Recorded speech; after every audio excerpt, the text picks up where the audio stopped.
दोस्तों नमस्कार। Geography with Bihar sir YouTube channel में आप सबका स्वागत व अभिनंदन करता हूं।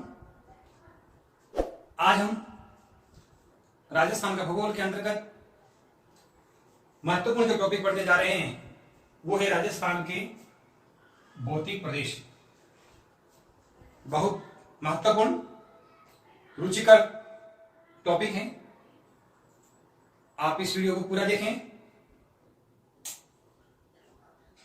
और इस टॉपिक से संबंधित बहुत सारे प्रश्न हैं, विभिन्न परीक्षा में पूछे जाते हैं। तो लगभग आप इस टॉपिक से रिलेटेड जितने भी वीडियो हैं उसको यदि अच्छी तरह से देखेंगे तो मेरा वादा है कि आप एक भी प्रश्न राजस्थान के भौतिक प्रदेश से संबंधित किसी भी परीक्षा में आ जाए तो मिस नहीं होगा आपसे। तो चलिए शुरुआत करते हैं हम राजस्थान के भौतिक प्रदेश। तो इनकी जो उत्पत्ति है कैसे हुई, चलिए पढ़ते हैं हम इसकी उत्पत्ति। जर्मनी के भूगोलविद हुए अल्फ्रेड वेर्नर, उन्होंने 1912 में एक सिद्धांत दिया था, महाद्वीपीय विस्थापन सिद्धांत। 1912 में किसने दिया? Alfred Werner. सिद्धांत का नाम था महाद्वीपीय विस्थापन सिद्धांत। इस सिद्धांत में उन्होंने बताया कि जो पृथ्वी की जो उत्पत्ति एक विशाल भूखंड से हुई है, एक विशाल भूखंड से हुई है जिसका नाम उन्होंने दिया था पैंजिया। क्या नाम दिया? पैंजिया।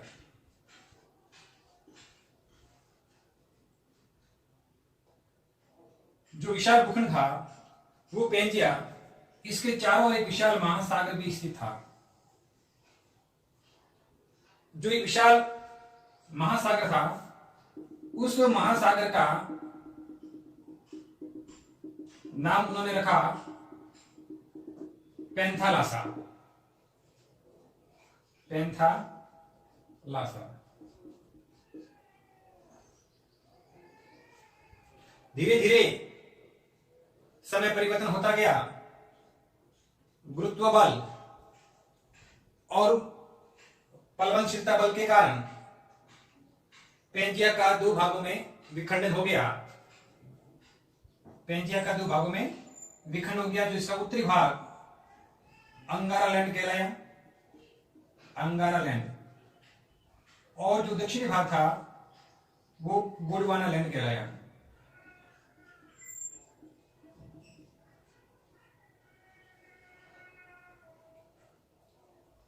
अंगारा लैंड और गोंडवाना लैंड दोनों अलग अलग होने के पश्चात जो गैप बना वहां पर एक सागर की उत्पत्ति हुई जिसका नाम 33 सागर रखा गया। बीच में जो सागर की उत्पत्ति हुई उसका नाम 33 सागर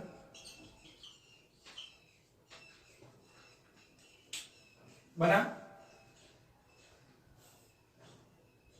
और महाद्वीपीय विस्थापन सिद्धांत में बताया है कि इसी 33 सागर के जो अवशेष हैं वो राजस्थान का पश्चिमी मरुस्थलीय प्रदेश, खारे पानी की झीलें, जो पश्चिमी मरुस्थलीय प्रदेश में जीवाश्म और पेट्रोलियम पदार्थ की जो उत्पत्ति पाई गई है, इसी का कारण ही 33 सागर माना गया है। तो आप ध्यान रखें, कई परीक्षा में पूछा भी गया है कि राजस्थान में जो खारे पानी की झील है, अवसादी चट्टानों का पाया जाना पश्चिमी राजस्थान में, पेट्रोलियम की उत्पत्ति, ये किस सागर की देन है? तो इसका जो आंसर रहेगा 33 सागर।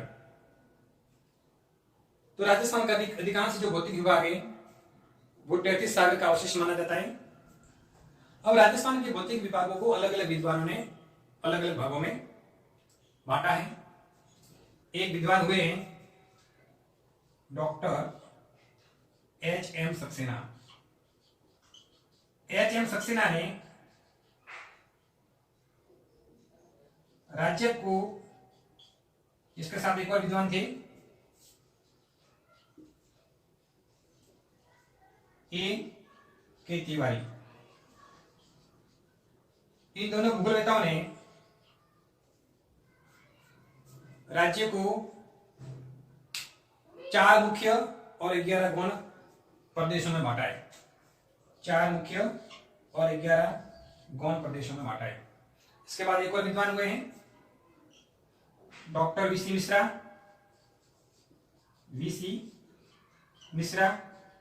वीसी मिश्रा ने राज्य को 7 भौतिक प्रदेशों में बांटा है। कितने भौतिक प्रदेशों में बांटा राज्य को? 7 भौतिक प्रदेशों में बांटा है। इसके बाद डॉक्टर रामलोचन सिंह, इन्होंने राजस्थान को 2 भौतिक प्रदेशों में विभाजित किया है। तो राज्य को 2 भौतिक प्रदेशों में विभाजित किसने किया? रामलोचन सिंह। मुख्य रूप से राजस्थान को 4 भौतिक प्रदेशों में बांटा गया है। मुख्य रूप से राजस्थान को कितने भौतिक प्रदेशों में बांटा गया है? 4। पहला है पश्चिमी मरुस्थलीय प्रदेश, दूसरा है अरावली पर्वतीय प्रदेश, तीसरा है पूर्वी मैदानी प्रदेश, चौथा है दक्षिणी पूर्वी पठारी प्रदेश।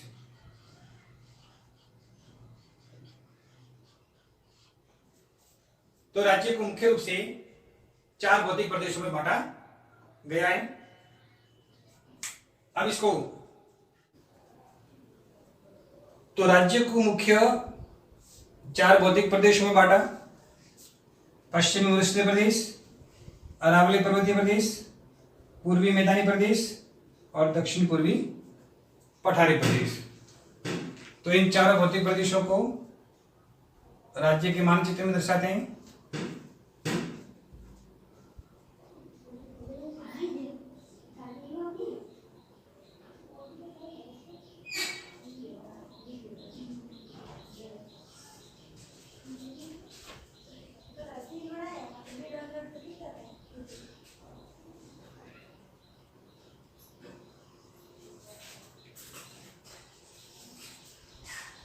तो ये जो भौतिक प्रदेश हैं, ये है पश्चिमी मरुस्थलीय प्रदेश, ये दूसरा भौतिक प्रदेश आ गया अरावली पर्वतीय प्रदेश, और एक तीसरा भौतिक प्रदेश है पूर्वी मैदानी प्रदेश, और अंतिम ये जो भौतिक प्रदेश है ये दक्षिण पूर्वी पठारी प्रदेश। तो पहला है ये पश्चिमी मरुस्थलीय प्रदेश, दूसरा अरावली पर्वतीय प्रदेश, और तीसरा है पूर्वी मैदानी प्रदेश, और चौथा है दक्षिणी पूर्वी पठारी प्रदेश।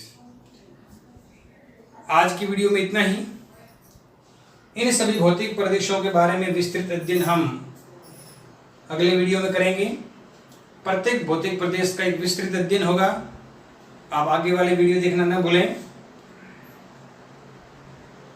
मैंने पिछले वीडियो में एक प्रश्न पूछा था कि प्रतापगढ़ जिले का जो गठन किस कमेटी की अभिशंसा के आधार पर किया गया था, तो उसका आंसर कम लोगों ने दिया है। उसका जो सही आंसर था परमेश चंद्र कमेटी की अभिशंसा के आधार पर प्रतापगढ़ जिले का गठन किया था। तो इसका सही आंसर परमेश चंद्र कमेटी है। अधिकांश लोग प्रश्नों को सुनते हैं, देखते हैं, फिर भी जवाब देने की कोशिश नहीं करते हैं। मेरे इस वीडियो में मैंने जो ये प्रश्न पूछता हूँ, इसका मतलब ये है कि आपको अधिक से अधिक प्रश्न याद करवाना। उस प्रश्न का आंसर ढूंढने के लिए आप बहुत सारी किताब को खोलेंगे, कहीं और भी उसको ढूंढने का प्रयास करेंगे, तो एक के बदले आपको 5-6 प्रश्न याद हो जाएंगे। तो अधिक से अधिक प्रश्नों को याद करवाना मेरा मकसद है। तो आज जो मैं प्रश्न पूछ रहा हूं उसका जवाब आपको जरूर देवें। आज का प्रश्न है, मैंने अभी वैगनर का जो महाद्वीपीय विस्थापन सिद्धांत पढ़ाया था उसमें बताया था कि जो विशाल भूखंड था पेंजिया, उसका 2 भागों में विभाजन हुआ था। उत्तरी भाग था अंगारा लैंड। आपको बताना है कि उस अंगारा लैंड भूभाग का दूसरा नाम क्या था। उस अंगारा लैंड भूभाग का दूसरा नाम क्या था? आपको इसका आंसर कमेंट बॉक्स में देना है। एक बार और मैंने पिछले वीडियो में संभागों के बारे में पढ़ा था, उसमें भूलवश कुछ त्रुटि हुई है, उसका संशोधन कर ले आप।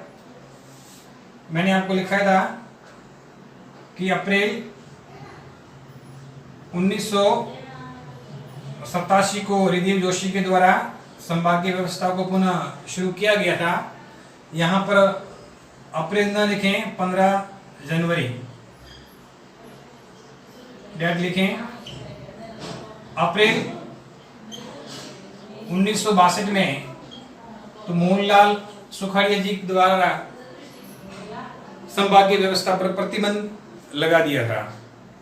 तो इस भूल को आप सुधारें। धन्यवाद।